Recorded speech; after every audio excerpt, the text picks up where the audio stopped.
Hindi ako nag-resign. Okay. Sabi naman ni Jose Claire, hindi nag-resign siya out of delikadeza. Oo. Na napatunayan, hindi pala nag-resign yung mama. May nagsabi daw sa kanya na outside of Malacanang, na sinabihan Yun nga. siya na tsugi ka na. Can you imagine Oo. that? A private person with a Right. vast influence telling the Right. executive secretary na tanggal na siya. Sino siya? Para pagsabihan ng Yeah. executive secretary na tanggal na siya. Anong papel Right. niya at sino siya?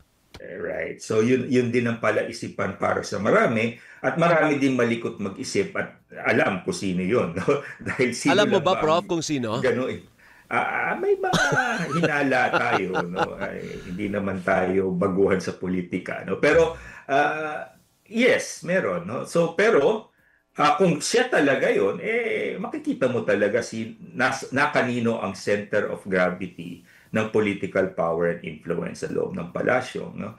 Ngayon, 'yan ang importante kasi, no, dahil nga sa presidential style ni BBM na hindi confrontational, no? So kailangan may ibang taong gumawa ng tinatawag nating dirty works, no, sa pagiging pangulo, no, at yung kung sino man yung emissary na yon ay talagang napaka-influential, no. Ngayon ang problema hindi na i-plansya ng maayos, no.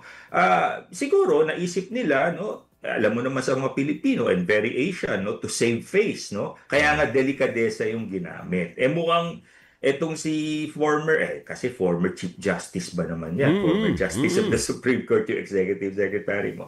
Dapat siguro mas naging sensitive sila, no, sa paghawak ng sitwasyon, no, at pag-handle ng situation. No? Dahil hindi naman basta-basta yung Executive Secretary mo. No?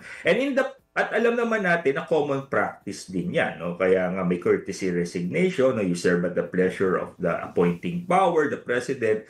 Kaya usually, marami naman na tsugi, di ba, Alvin, na okay, tinanggap na lang nila kahit alam natin na hindi yun yung totoong dahilan. Pero ito, kakaiba din dahil former Chief Justice to. Sana binigyan din naman nila ng konting respeto. Sa palagay Okay. mo, may irururok pa ba ito, Professor? O ito na yung peak? Until siguro maresolba kagad ng ICI, ng DOJ, ng Ombudsman, yung unang mga kaso at kumbaga, makikita din natin ano ang response naman ng civil society, ng Roman Catholic Church, sa academe, at iba-ibang pang sector dito sa November 30, part 2 ng Trillion March.